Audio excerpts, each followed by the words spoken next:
I would be glad to die for the Filipino.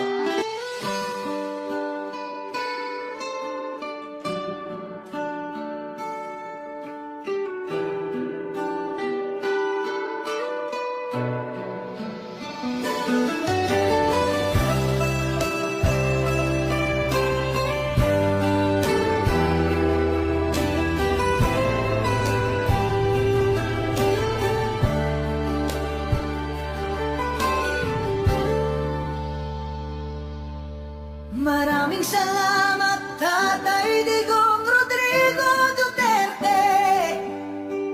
Ikaw ay isang dakila para sa amin, ika'y bayani.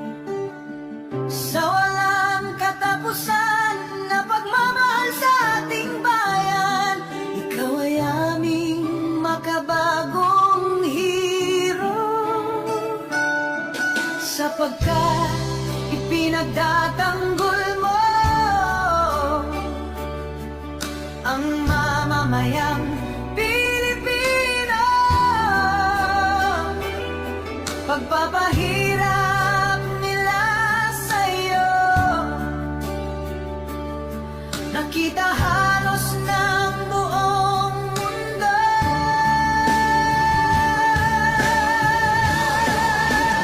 Tatay Digong Rodrigo Duterte, salamat sa iyong kabutihan. Pilit ka mang inilayo sa bayan na iyong sinilangan.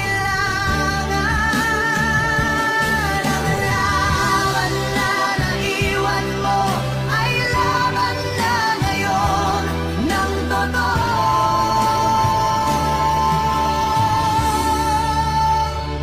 Pilipino.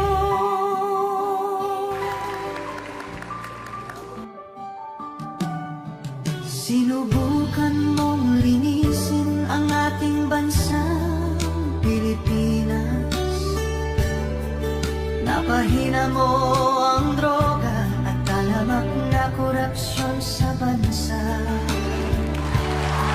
Siningil mo ang mga oligarko, tinanggal mga kurap na politiko, gumawa ng mga infrastructure, pinaayos ang agrikultur, tinaas ang sweldo ng kapulisan,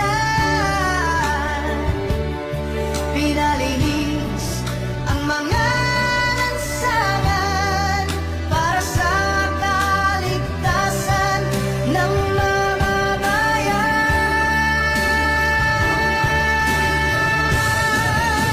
Maraming salamat, Tatay Digong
Kinawawa ang mga Duterte.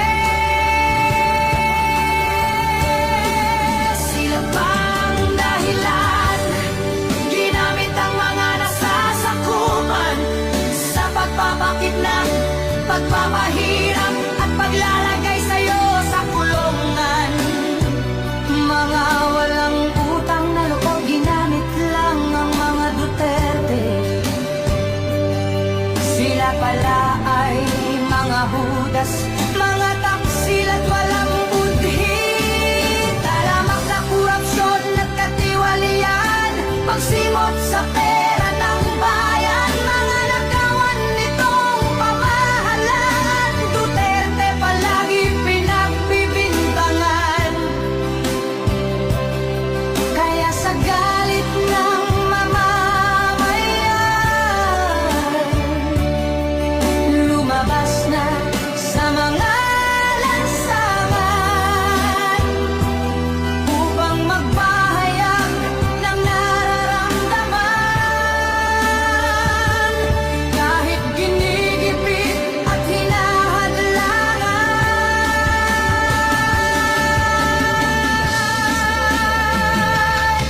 ito'y hindi dapat pinipigilan ng ating pamahalaan, pagkat magbabadya lang ito ng himagsikan